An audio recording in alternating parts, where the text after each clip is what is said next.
Today we're going to be talking about how Jujutsu Kaisen Season 2 is just the best that modern shonen has to offer.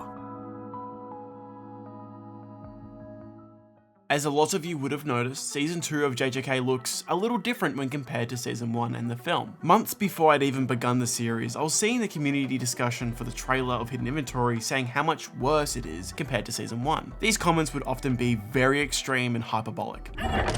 You gotta calm down right now. In cohesion with the art style was a drastic change in tone. For myself, coming from Attack on Titan and Vinland Saga, the art style representing the tone was something I was, easily receptive to, as you compare those shows and how they evolved over time. The style seemed like it paved way for more room for character expression, both in body language and especially in facial detail. It's obvious the team cared tremendously about the series and its characters. If you are a part of the 98% who aren't subscribed to the channel, and if you are enjoying the content, then make sure to hit the subscribe button and to turn on notifications. This season was a serious step up from the first. Where the first season was an enjoyable watch for sure, I regard the second season as one of my favorites in anime. Like, if you couldn't tell from the title, yeah, this season rocked. For an easy understanding, Season 1 is like a 7 out of 10 for me, whereas Season 2 sits at a high 9 bordering a 10 out of 10. Every episode throughout Season 2 somehow made me progressively more invested, always building on my overall enjoyment. This retroactively brought my enjoyment of Season 1 and the movie both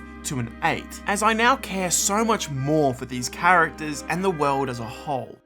Satoru Gojo. My favorite character of Jujutsu Kaisen wasn't even in the majority of the season, only being in 9 of 23 episodes. Yet, I found myself being drawn in ever more in his absence. When watching Season 1, a thought came to mind. Would I still be able to enjoy the show without Satoru Gojo being present? If you had asked me back then, I probably would have said no. However, this season excels in its character development. Hidden Inventory and the Shabia Incident are the arcs that are the monumental canon event type beat for all of JJK. This is where everything shifts. Before we reach Shibuya, where everything goes horribly wrong, we gotta break down Hidden Inventory and discuss how Gege, going back to how it all started, was so pivotal in making this entire series work. This arc of the season revolves around Satoru Gojo and Suguru Gato, exploring their different ideologies and journey to becoming who we see them to be in the present. It also provides context to characters' relationships and expands the world of Jujutsu Kaisen tenfold. To begin, the opening. I could make a whole video on this opening alone. The way it gives us insight into the characters' lives that the anime just doesn't get time for. This personalized them in a way that just felt so tangible, which is vital when the characters have such little screen time. At the head of this intro are Gato and Gojo. These two have enough symbolism surrounding their relationship that they, with their overwhelming intensity, that they have enough symbolism from the introduction alone to paint a clear picture that the two care a lot about one another. Yet their relationship is fated for tragedy. Sidebar, I have seen talks online about these two and if they were or weren't boyfriends. So for people shutting this down, come on, have some fun. This ship hurts no one. Gojo is seen in the show being attracted to women. Just everywhere you look, you see how touchy Satoru is with Suguru. And for someone who is literally has infinity that surrounds him at all times, keeping people away from touching him, to put it simply, Satoru's relationship with Suguru means the world to him.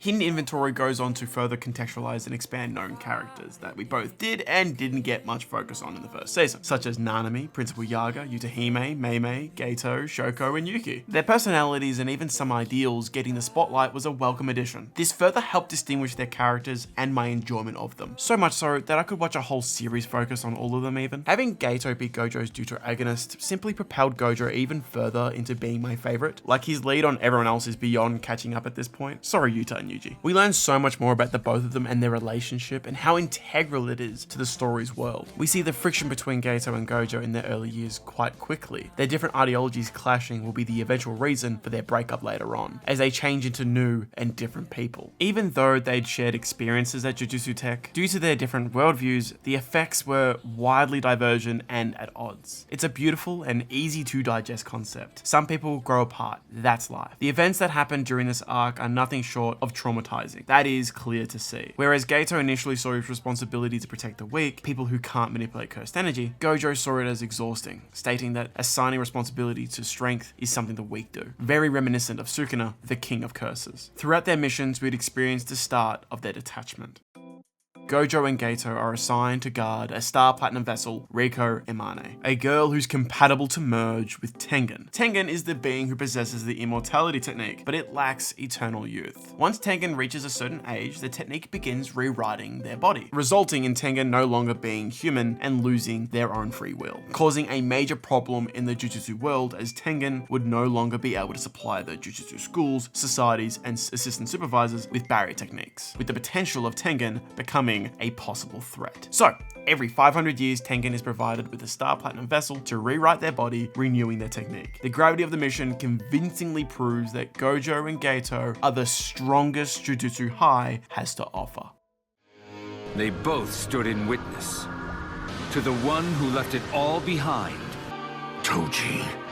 Toji is planning to kill Riko along with Gojo. His lax demeanor alongside his very ominous soundtrack instantly conveyed the presence was one to be feared. Every scene with Toji leading up to his fight with Gojo just makes you feel so uneasy. He is the impending doom, the unstoppable train, and I love it. It's a very bittersweet time as Riko has only 2 days left before needing to merge with Tengen. Gojo and Gato are then further tasked by Tengen to do what they can to help her enjoy her last lot of time before her assimilation. Toji puts out a bounty on Riko to rogue sorcerers to tire Gojo out. In turn, we get to experience a super interesting fight that highlights just how Gojo's infinity technique works, as well as Blue and a failed use of reverse curse technique, Red, exhibiting to the audience that Gojo isn't quite as strong as we know him to be just yet. Originally not caring for the girl, they begin to come around on her. Gojo even exhausts himself in order for Riko to enjoy one last day in Okinawa. Gato and Gojo's montage with Riko is so crucial into getting us to care for Riko. As everything is moving so fast, it's really important as it highlights how close Gato and Gojo really are, putting full faith in one another.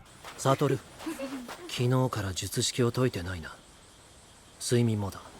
今晩も寝るつもりないだろう。本当に高専に戻らなくて大丈夫か。問題ねえよ。お前もいる。Gojo and Gato finish escorting Riko back to Jujutsu High, and Suguru calls out to Satoru here. サトル。本当にお疲れ。This is beautiful. This is everything that their relationship is. That is the difference between season 1 and 2. I feel this euphoria. Now that's out of the way, they can begin. Gojo's lack of reverse curse technique adds to Toji's foreboding presence as Gojo isn't the honored one just yet. That's not until their eventual showdown when Gojo figures out reverse curse technique while on the verge of death, making it one of the most memorable moments of the entire series. Gojo becomes the honored one, the strongest modern day sorcerer. Gato, on the other hand, changes for the worse. My poor boy. 私たちは最強なんだ。サトルは最強になった。 Toji is successful in his plan. He is able to beat Gojo with the inverted spear of heaven, one of the coolest special grade tools, to then go on to kill Riko in front of Gato, right after he offered her more time to live. Oh. It's as if everything Gato lived for was suddenly stripped away, all by someone who didn't even have cursed energy to rub salt in the wound. After an amazing action set piece where Toji goes berserk in stunning fashion, might I add, Gato is left waking from being unconscious to think that the world may very well fall apart. His boyfriend is dead, and he isn't even strong enough to avenge all that he held dear. Like, holy crap. That's a lot. In the last episode of Hidden Inventory, when Gato finds a high and bloodied Gojo carrying Riko, he's asked, すぐる、こいつら殺すか？今の俺なら多分何も感じない。いい、意味がない。 Gato firmly believes there needs to be a reason why sorcerers do what they do, whereas Gojo simply acts without the need for a reason, getting better and stronger. The two end on opposite sides of one another in some very in-your-face symbolism that I'm all here for. As the two split ways, Gojo leaves Suguru as he starts his journey down the path of being the strongest, whereas Gato is left alone in a void that consumes him as the reason for living eats away at him. And so Gato's reason for being a sorcerer faded into a depression showcase, reaching its climax in episode 5. It'd been a year since losing Riko, and we learned that Gojo now is the strongest. It's made obvious to us that Gato has been on the cusp of breaking down. Suguru's internalized dilemma reached a point of no return. honing in on his struggle, with various intimate camera angles highlighting his monotony and alongside his inner monologues about the ugly repetition of his life, exercising and absorbing curses. 払う、取り込む、その繰り返し。払う、取り込む。みんなは知らない呪霊の味。吐砂物を処理した雑巾を丸飲みしているような。 His discussion with Yuki is treated with so much care and reverence for Gege's original work. She brings with her information for Geito to construct his ideology of culling non-sorcerers from the world to stop curses from being born. Additionally, she teaches the audience a great deal with the various mechanics of the world, which deepens our understanding immensely. Geito, after slaughtering his hometown due to their severe abuse of 2 young sorcerers, breaks his self-imposed chains in a harrowing scene where he's able to become who he truly wants. With it, we come to understand his and Gojo's relationship fully, as we see a different point of view of the iconic Geito and Gojo "Are you the strongest because" scene. To Gojo, he's witnessing his closest friend rejecting himself and his humanity, whereas Geito has found his purpose and, similar to the basketball court conversation, now lives by what he's speaking of. Presenting Gojo with a question that will stick by the character throughout the series thus far. Does being the strongest make him Gojo, or does being Gojo make him the strongest? Such a genius lingering narrative thread for a character who's at the top of the food chain. While learning so much about the characters, along with amazing action that just makes it a certified banger, the world of Jujutsu sorcery is unjust and borderline cruel. Its effects on our cast are quite obvious. However, there is a massive red flag that is extremely alarming. A letdown that still persists with Shibuya now being over. That being the letdown of Suguru Geito. And his death being so soon in the narrative. Although the reveal comes later, whenever I think about the series, I have thoughts of not knowing yet whether or not the one in control of Geito's body will be as intrinsically interesting, not only for me, but for the characters and world of JJK. What does Geito's puppeteer offer in the ways of impactful and emotional narrative payoffs other than causing Gojo extreme amounts of grief before being sealed? Geito's death in JJK 0 strips the known personal connections he had to everyone who knew him, which is this whole arc's cast along with the movies, especially Gojo and Yuta. Puppeteered Geito acts seemingly free-spirited and doesn't hold any known connections, other than vague ones with Kamo, Narutoshi, Sukuna, and newly Yuji and Choso, claiming to be their parents. My hope is that they're as interesting a connection, if not hopefully more interesting, than what we had with Geito and the others. Lastly, on that notion, I miss Geito's motivation as a villain compared to that of his replacement. These types of fears I have almost come hand in hand with enjoying Jujutsu Kaisen. For everything I love and adore comes a caveat that most of it doesn't get paid off, and we sit and wait, more and more aspects are being introduced, yet so much is unexplored. This is a side of JJK I can't really go into when speaking only about the anime, but during season 1, I felt this. After 0, after finishing season 2, that fear was just always ever present. So for now, let's let Gege cook. However, for the record, have it be known that after finishing season 2, I am concerned. When Gojo woke up by the end and I was reunited with Yuji, Megumi, and Nobara, it hit me. He wants for these 3 what he could have had if things were different in his youth. He wants to provide that for them and for others. It's very paternal. These students are really just his children, especially Megumi. And that's why the first part of this season is one of my favorite openings to a season of anime. The introduction for this half of the season goes unbelievably hard, drastically different to Hidden Inventory, contrasting its blue to a red in a way that it encapsulates the rest of the season quite well. Editor's note here, the poster for season 2 is also purple, which is that's kind of neat, hey. With the season complete, all rewatches of the intro leave me in a state of melancholy.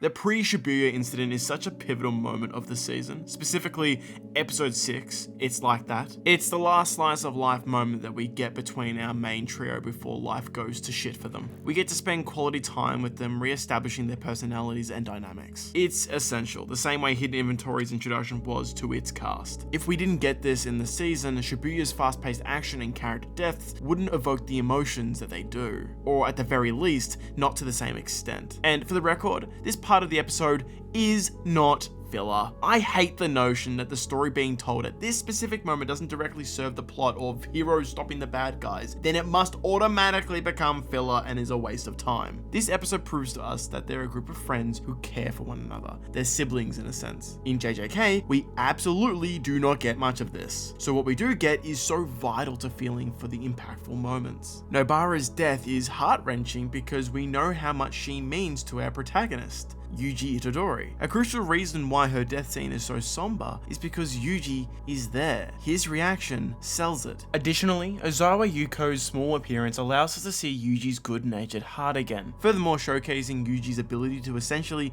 see more than a person's appearance, but their soul. A valuable piece of information for when he fights Mahito again later in the season. The backstory she shares with Yuji reminds me that I do enjoy Yuji as a protagonist, even if I do like Gojo and look, maybe Yuta a bit more. At least by this point in the season, yeah, Yuta probably would have been my number 2 at this point. Yuji just hadn't had his time to shine just yet. Lastly, I just love seeing more of Todo, another favorite character of mine.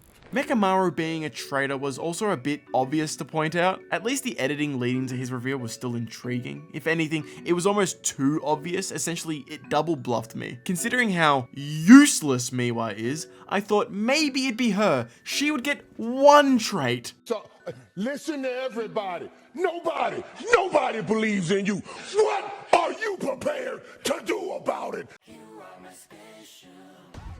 It's arrived. The occasion that the main cast of villains have been scheming and concocting since the first season had come to fruition. This arc engrossed the rest of the season. The span of episodes revolving around it from start to finish never failed to disappoint, not even once. Alongside such a strong opening to the season, the Shabia Incident only propels the series into my catalogue of peaks. Typically, most shows or movies that try to attempt what this arc does, involving such a great deal of characters and having just so much wall-to-wall action, it just fall flat. There'd be typically far too much to cover and not enough time to do so. Yet, even with Jujutsu Kaisen's monumental cast, it manages to completely avoid this pitfall. From episode 6 onwards, every single episode has a fight taking place. From the dynamic artistry to the animation and sound, it was all so exhilarating. Every fight with the various locations and techniques was creatively exceptional, with my singular gripe being the ghosting, which is something easily resolved with the Blu-ray release. If they weren't so fucking expensive, Jesus Christ! No other media in the year came close to contending with JJK for back-to-back peak action week after week. The arc's beginning conflicts are enjoyable, yet they really serve as appetizers for what's to come. So good. As what this arc does incredibly well isn't just the action alone, but what it offers. Non-stop spectacle action is used to not only considerably move forward the larger plot in jaw-dropping ways, its primary purpose is to develop characters exponentially. Yuji is the clearest example of this. We see him go from this to this. The first fight that took place in Shabia is arguably the weakest link out of them all. Its purpose is simple but effective, giving a further understanding of Yuji's strength as a sorcerer with some badass shots. It showcases his closer to a first grade sorcerer after his recommendation from Todo. Normally in JJK, when a character gets ganged up on, they struggle a lot. Yet, it took Hanami, Jogo, Choso, Mahito, and False Gato just to seal Satoru Gojo, losing Hanami in the process. A villain that terrorized the sorcerers in season 1, made to look like fodder next to my goat. Who dares to challenge me? I think it almost goes without saying how much of an impact this scene has on audiences after Hidden Inventory. The performance here given by Yuichi Nakamura and Takahiro Sakayuro are next level. The detail on Gojo's face upon seeing his deceased best friend is mournfully devastating, capturing his uncertainty and the confusion he has. He could see past whomever this perpetrator is, revealing that Gato did die in Jujutsu Kaisen 0 and that all throughout season 1 it had been someone else. Even if I prefer Gato for reasons I stated earlier, this is one hell of a twist. And with Gato seemingly reacting to Gojo's words, my hope of his survival is still there, even if it's narrow. Gojo's time in Shibuya, although brief, will be forever memorable as potentially the biggest mistake of his life. Gojo being Gojo, however, resisted the Prison Realm's effects for a time, giving the Jujutsu sorcerers at Shibuya a chance to unseal him before the villains attempted to escape. I can't preface enough how I love mechanical rules about how something works being put forth in this series, for Gojo always being the sole exception. Aside from Satoru Gojo, of course. Never does it feel out of place. He's the strongest, he makes the rules. Also, fuck this guy. He has Mahito status. Each of the antagonists are great. So easily hateable through their heinous actions that they play off as nothing. It's a sure way of rallying an audience behind the protagonist that'll put a stop to their bullshit. Oh my. Am I really that famous? Yeah, for running away like a little bitch. Nobara having some action was refreshing as it'd been so long since she was involved. Contrasting Yuji and the others recommended for the first grade, her fight against Haruta showcases her lack of ability to be grade 1, eventually leading to her death. As Nanami clarified earlier, the situation was for minimum grade 1 sorcerers post Gojo sealed. While finding out this key information, we get a display of what a grade 1 sorcerer can really do as we're treated to Nanami just going in. Purely satisfying to view Haruta getting what they deserve.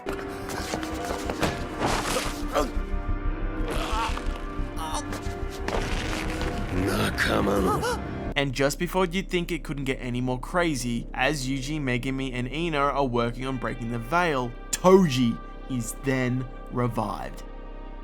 Resisting Ogami's own technique, he became a third party that is causing havoc wherever he is. It was such an unexpected surprise for him to return, and he didn't disappoint. We had such little time with him in hidden inventory, so it just felt right for him to return.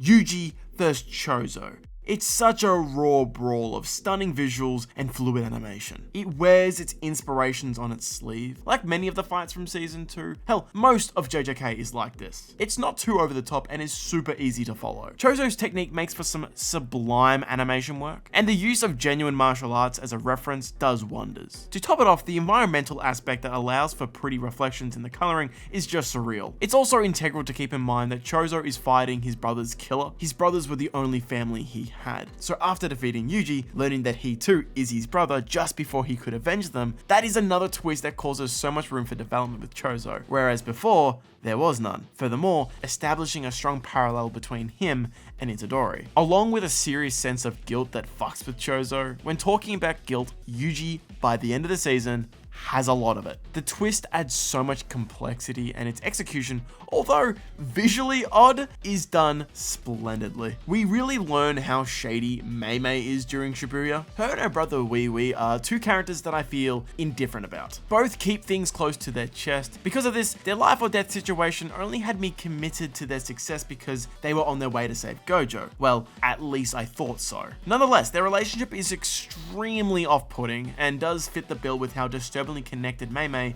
seems to be with everything. Mei Mei as a character is one that really isn't explored much in JJK. She is selfish, money hungry, and seems to be always dubious in some shape or form. Throw this in and it just reconfirms, yeah, she isn't a good person. I also just can't stand that she made it to Malaysia and not Nanami. The Dargon fight really put into perspective the power level of characters, acting as a reference and our first insight into the strength of the Zenin clan. Additionally, it has our first glimpse into the reasoning behind the main cast of curses aiding False Gato. It's subtly hinted at when Dargon gets frustrated with Nabito for not treating him like a human were to be treated. All these curses want is the positions equal to humans, an easily sympathetic goal, one that adds a layer of sincerity upon their deaths. The desperation from Maki, Nanami, Nabito, and Megumi up the ante inside Dargon's domain. Speaking of which, this domain is so damn cool. Visually, it's just so distinct from all the others. Yet this evokes a feeling of desperation from the audience itself, as 3 of the 4 here are main characters. These characters aren't jobbers. There is a general threat and chance of danger here. We fear for their safety. I'd never gone from that sort of feeling to one of, oh shit, that's cool, that fast. But Toji does that. Emerged from Megumi's domain with the narrator hyping him up, I couldn't help but be entertained. In a ballistic movement of energy, Toji continued to impress strike after strike. After a hasted flurry, he defeats Dargon, and before even getting a chance to stew in what happened, Toji singles out the next strongest in the room, his own son. How the fuck do I catch that? Ridiculous. Yet, we don't even have time to absorb the situation before Jogo fries Maki, Nanami, and Nabito. It'd be an understatement to say, I was panicking for everyone. Realistically, how much worse could it have got from then on, I thought. Jogo, along with Mimiko and Nanako, each feed fingers into Yuji, awakening him awakening. I'll give you 1 second. Move. Mimiko and Nanako part with a flashback of them with my boy Gato, where we once again reminded that Gojo is the strongest. The only one capable of standing up to Sukuna isn't around. This leads to a chain of events from one to another throughout the Shabia Incident that's massively woven to allow everything to play out as it does, allowing for some of the most insane crafts of animation to ever bless our screens. Episodes 16 and 17, Thunderclap Parts 1 and 2 are in contention with some of the best ever episodes of anime. Editor's note, Glenn Su animated 2 minutes by himself for the Jogo fight. I am just amazed at what these people can do. Another person I have to shout out for the amazing accomplishments is Vincent Chansard, who went from normal animation to watercolor mid-fight. Thank you to the Twitter user Mick Glitch for being such a great source of information on this type of thing. As you guys know, it's really hard to find this type of stuff. Obviously, countless people on the team are goated, but scrolling through Twitter and working on this video, just having this pop up is like, oh fuck yes, I have to mention this. The fight between Megami and Toji takes full advantage of what both are capable of. Their combat is resolved by Toji remembering his son and being glad he didn't have to grow up in the Zenin clan. From a single line, we understand how proud and relieved Toji is, as his final request when he died to Gojo had been fulfilled. A request he didn't even specifically ask for. Even if he didn't say he wanted Megami to have a good life, hearing that he stayed a Fushiguro gave him everything he needed to hear. A fitting end to an excellent character. The pure entertainment I felt when Sukuna was toying with Jogo was something I felt spoiled with, as if it were too good to be true. So many interesting aspects, with the personal standouts being the weather temperature reader rapidly increasing, Jojo's constant flying limbs, and the scale being shot so well. During the course of the match, right till the end of Jogo's death, we learn a great deal from Sukuna's character. His strength and power, yes, but more importantly, his ideology and respect for strength. An ideology that mirrors Gojo's in Hidden Inventory. Not to act for a reason, but to act alone, casting aside everything until reaching unbridled strength like Gojo's. After he struggles with Dagon and his dad, I finally thought Megami could rest for a moment. But no, this fucker came back somehow. Because of him, however, we're gifted with what we've seen Megami nearly summon too many times to count. そこまで言うなら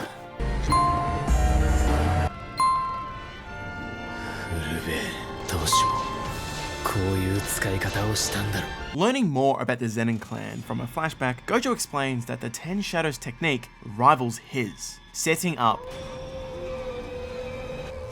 without a shadow of a doubt, a sequence tremendous in scope and execution with unprecedented scale, and in every way, it's the biggest highlight of the season from an action perspective. The impact it has on the world and Yuji is instrumental. A large part of Shibuya is just gone, and within the span of a few hours, Yuji feels responsible for killing countless lives by harboring Sukuna and not being able to contain him. He's revolted. Even if what happened was out of his control, he feels responsible, and in a twisted way, we can see how. Now compelled to fight in fear of lacking purpose, Itadori Yuji is given the perfect groundwork to build upon character growth. Sadly, however, Yuji's suffering didn't end there. Nanami survives Jogo's flames and has a final stand that's a beautifully driven scene, one that ends in his death.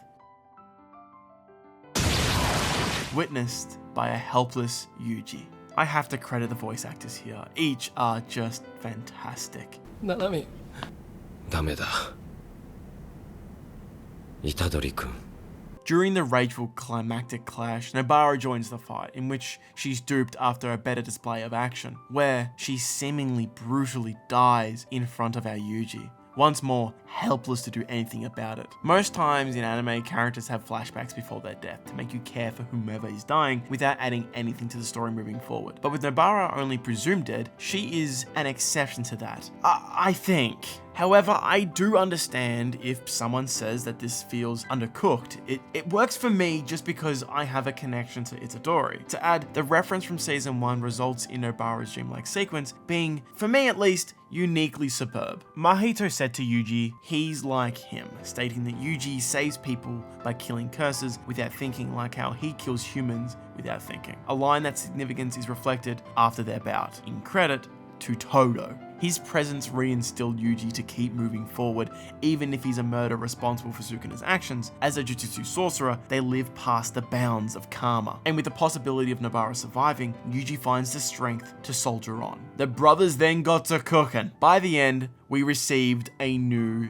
Yuji Itadori, one who's willing to accept what Mahito said, a character whose purpose is that of a cog. His role is to kill curses, a way to begin repenting for what he believes he caused in Shibuya. As for my thoughts on the rest of the finale, please watch the first Jujutsu Kaisen video I put out here on the channel, link in the description down below. For my short thoughts here, it's great. It's really good. It caps off everything that Shibuya set up and leaves people with a choice. Either wait 12 to 24 months for season 3 or read the manga. I genuinely think that Jujutsu Kaisen as a whole is getting one of the best page-to-screen adaptations we have seen in any medium. There are not many occasions where you can say, yeah, the TV show is the same quality as the book or the comic or the manga. It's even more rare to say it's better, because Jujutsu Kaisen takes everything that works in the manga, page for page, and adapts it brilliantly, gives it a beautiful score to boot, then throws in tons and tons of anime original content that expands each aspect of the show, with only Attack on Titan being the only comparable anime where you can say the same. Shibuya changed Jujutsu Kaisen, and with that, forever, I will be a fan of the series. Now, we have been working on this video for quite some time. Like, as soon as we dropped the finale video, it was straight to work on this. Over time, this script grew and grew, and as I began to read the manga, and with that, my love for this story only got deeper. To the point where I recorded this entire script and went, nah, we can do better here. Furthermore, we got the opportunity to work with a fellow JJK fan in the likes of Will to try further elaborate on some of the themes season 2 dives into. He doesn't plug himself in the audio he sent over, so if you do love what he adds to this video, make sure to check out his channel and socials. The link will be added to the description down below. For now, I'll pass over the mic to Will. Let's talk about a recurring theme in Jujutsu Kaisen that gets a ton of spotlight in this second season.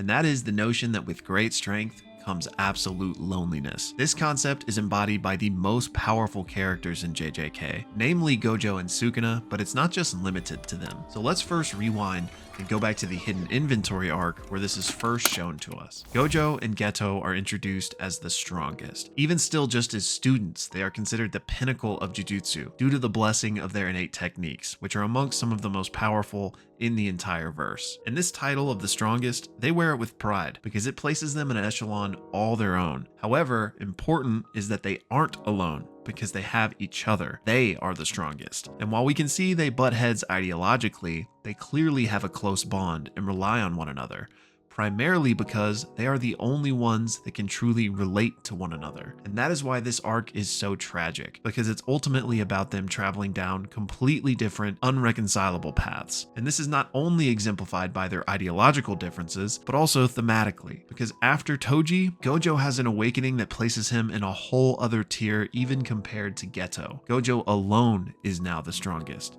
the honored one. And to reach that next pinnacle of strength, he has in effect had to abandon his brother. The duo is no more, and not by deliberate choice per se, but as we can see play out toward the end of Hidden Inventory, Gojo is sent out on missions alone now, as he can handle them alone, and he is obsessed with refining his new power, wanting to master the reverse curse technique, long-distance teleportation, and domain expansion. Meanwhile, his best friend Geto is spiraling down a dark path that he doesn't even have time to notice. The pursuit of strength isolates them both. And we unfortunately know how this story ends. Ultimately, years later, Gojo will be forced to kill his best friend, robbing him of the last person that could even somewhat relate to him. This theme is particularly poetic with Gojo because not only does his position as strongest cause him to be separated from the rest of the world, but so too does his technique. It places a literal infinite distance between him and others. Gege continues to hammer this home by having Gojo be so powerful that he can't simply be dealt with by ordinary means, and instead has him locked away essentially in another dimension. Once again, his strength has quite literally granted him absolute loneliness. But of course, there is another pinnacle of strength in the world of Jujutsu Kaisen, and that is Sukuna. He embodies this even more so than Gojo, because he has abandoned everything for strength, and even relishes doing so. He has cut all ties in pursuit of his own desires, and as such, reigns atop the world of Jujutsu sorcery. He doesn't lament this loneliness in the same way that Gojo does. He doesn't yearn for connection. In fact, he loathes it because he knows that it weakens him. In his battle with Jogo, he even tells the Disaster Curse that this is where he went wrong. Packs of humans, packs of curses. All of you get together and measure your worth against each other, driving all of you to grow weaker and stunted. You really should have just burnt everything down. Burnt everything down to a cinder without giving it a thought. He grouped up with other cursed spirits instead of selfishly tending to his own desires. Sukuna advised him that if he truly wanted to be strong, he should have instead burned everything down in the pursuit of trying to catch up to Gojo. His connections, his community are what held him back. He tried to pursue strength, but he wasn't willing to go all the way. Sukuna represents this ideal taken to its limit, willingly stripped of all of his humanity in the pursuit of his selfish desires. This is a theme that Gege will continue to nurture as the story goes on, but for now, we'll have to wait for season 3.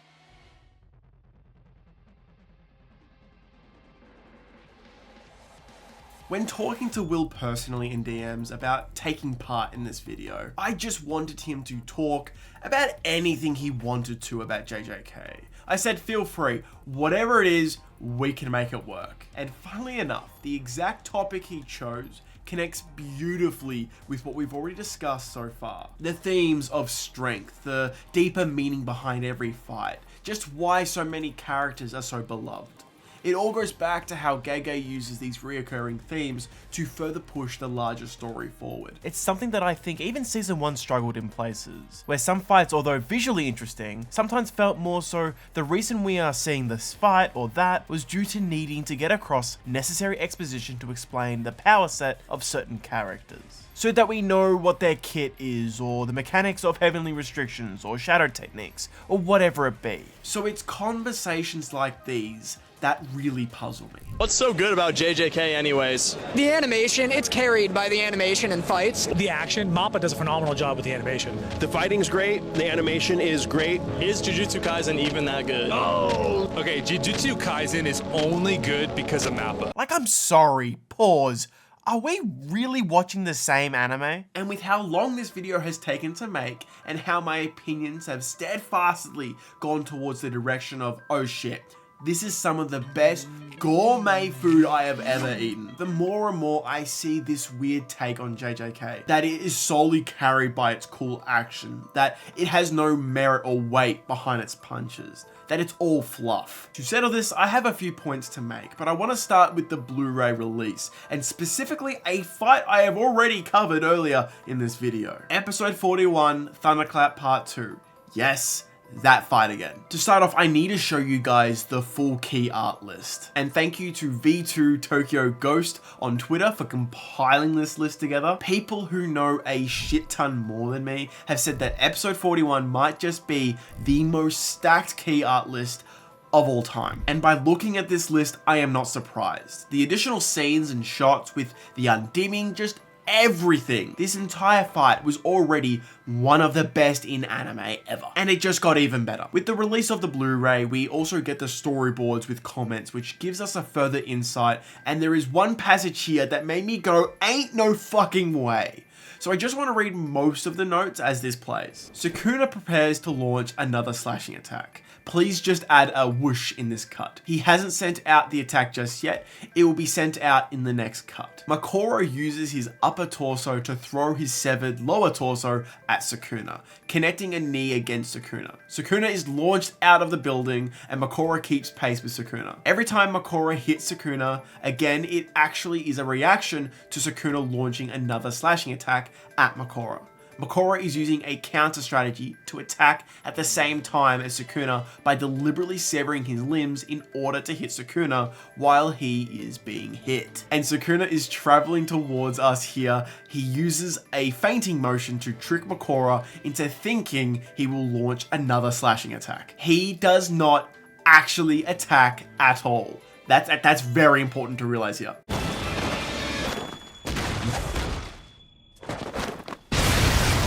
He is trying to use a pump fake to trick Makora here. Sukuna, having fooled Makora and opened him up completely, almost with a teasing attitude, gently launches a slashing attack at Makora. Again, he pump fakes another attack. He is not attacking here. Sukuna begins to just feint over and over again, and it looks silly. He is making this divine beast look almost like a baffling idiot, dodging nothing. To one of my favorite additions, the close-up of the Gakken wheel. This visually showcases us the ability of adaptation, giving it a visual motif. I love this so damn much. And if it stopped just here, I probably wouldn't have included this segment. I would have just ended it way earlier. This is why I love the anime adaptation so much. This fight in the manga only spans 2 chapters. And while this isn't canon to the manga, I don't really care. It's anime canon. The wheel locks into position with a large clunk sound. Sukuna gets up from his roll and makes a facial expression that communicates that he knows what has just happened. He has successfully gotten Makora to learn how to feint and has just used that against himself. In other words, he has taught Makora to lie, and in a way of corrupting Makora's divine status. End quote. This is why Sukuna is just that guy. Not only is he fighting this beast with so much flair and aura, fighting this doomsday ass figure, but he spends so much of it literally just sussing out and figuring out what exactly Mahoraga actually is. All this to say, no, this isn't just flashy animation. I have literally just read out to you notes on the storyboards for the last 70 seconds. Look at just how deep the story goes. If you really look into it, there's an abundance of story. I don't know what to tell you. It's funny because I have talked to some of my friends about this very topic. I go deep into why I love JJK and I bring up stuff like this. They get disappointed and go, oh, I didn't see that. I must have missed something. And I try to tell them, no. It's not that you missed it. It's that if you wish to go deeper, this is here. There is always more characterization, more to glean towards. You've done nothing wrong. Sukuna could have easily come off as some bum-ass villain who wants to kill and murder everyone and blah, blah, blah. That, just the usual villain shit. To me, it's exactly this type of writing that separates him from other antagonists. If you want to watch Jujutsu Kaisen as just a show with big action set pieces with music that goes hard, then yep, it can be that for you. And then if you want something deeper, all you gotta do is look below the surface. There is absolutely more than meets the eye when it comes to the depth of Jujutsu Kaisen. The final note for the final attack Mahoraga does here is asking it to make it feel satisfying as fuck. Let it be known that yes, all of the animators, all of the colorists and people who worked on this sequence, have it be just known for you that yes, it was absolutely satisfying as fuck. That entire section addresses the comments of the carried by animation crowd, right?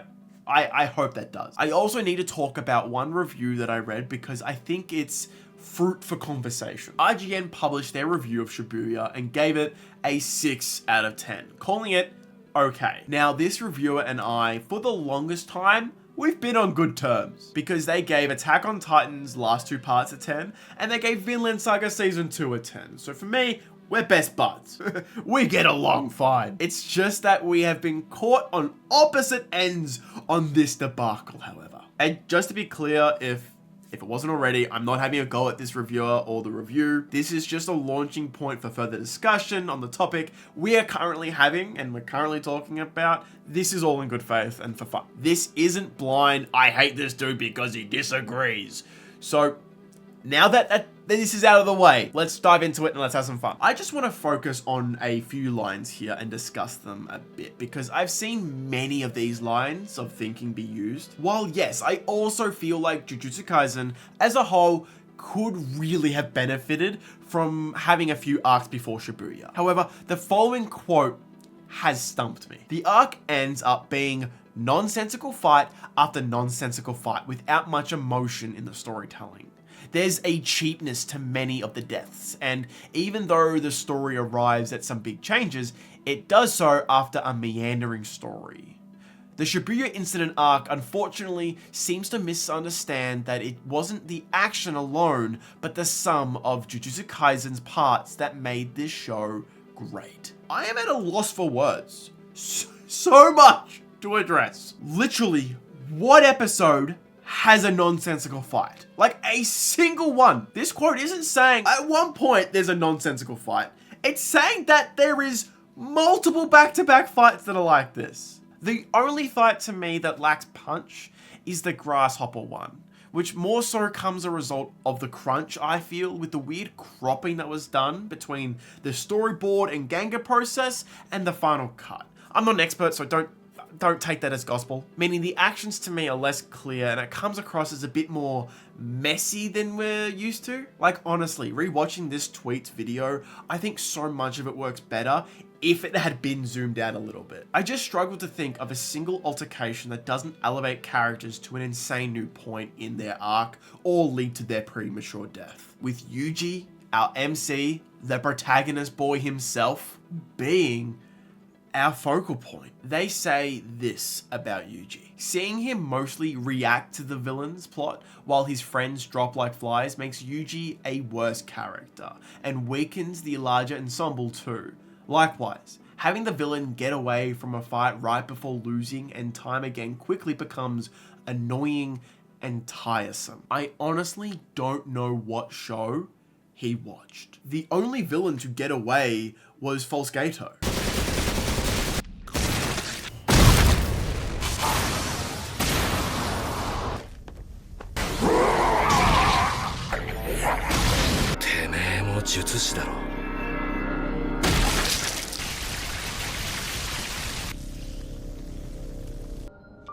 That makes me glad. What am I feeling right now?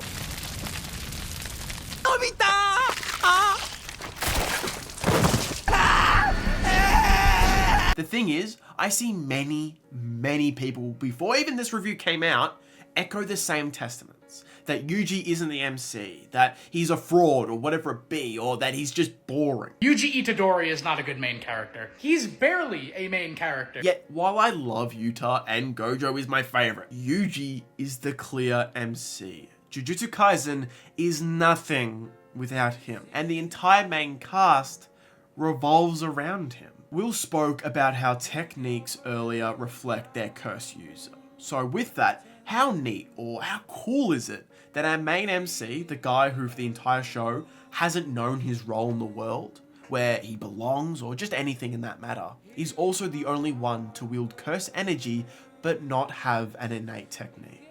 That he just is a cog in the whole machine that is the world of Jujutsu Kaisen. There is a metric ton of things to complain about in regards to how the narrative or the execution of how Gege tells his story in Jujutsu Kaisen. I just feel, however, that it requires much more nuance than just the MC is still weak and not unique. I feel like we can do better than that. And the lazy offhand statements that animation is somehow carrying the show and that's the only reason that it's on the map.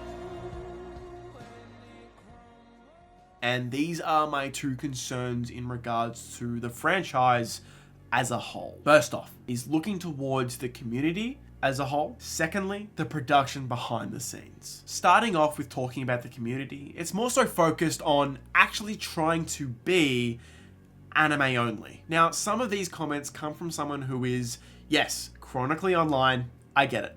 I have 7 hours of screen on time on my phone, which doesn't include my PC time. I get that. Being a content creator means people will comment things also on my videos that I might particularly not want to see, a la endings or deaths, whatever it be. I just feel like comparing Jujutsu Kaisen to literally any other IP I've been a fan of, JJK is by far the hardest to actually be spoiler free and stick to something like the anime. One example is even something as small as character names that haven't been revealed yet, or motives or plans.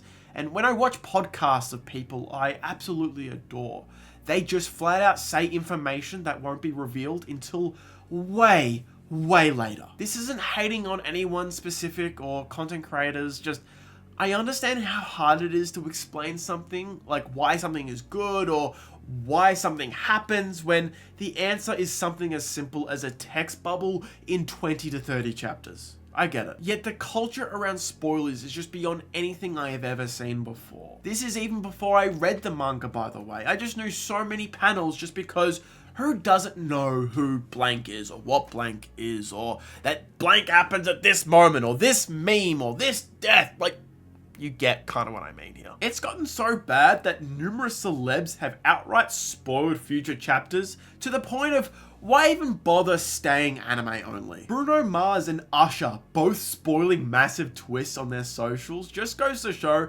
how messed up the situation is at the moment. None of this is to say that I regret reading the manga. I love the manga. I've even convinced so many of my friends to also pick it up. We have a group chat now dedicated to Thursday League Day. We wait for Maya's tweets, panel by panel. It feels like watching a game of AFL, seeing your team either go on a goal streak or to see your team getting absolutely pummeled. The pain you feel, the euphoria, it literally feels like a sports match. When these days happen, it's like 5 to 10 minutes between panels sometimes. So you sit there on Twitter, all tense up. It's so fucking fun. However, not even reading the manga is good enough. I don't speak Japanese, so waiting until TCB, the people who translate it well, I don't like John Weary, who does honestly a pretty shitty job translating it sometimes. That comes on Monday to Tuesday. That isn't good enough. That is too long. Yes, waiting for a translation is too long. If a character dies within 10 to 20 minutes, they're trending on Twitter and TikTok. What is someone like myself meant to even do? There are fully animated and motion comic edits before it's out in English. I wanted to stay anime only because I had a list of videos planned that was going to be me speculating. I made a bunch of off-the-hip predictions in my finale video. To me, living in that world of the unknown is fun, especially as a content creator. Now I have an audience of anime onlys and I only want to protect and help flourish that.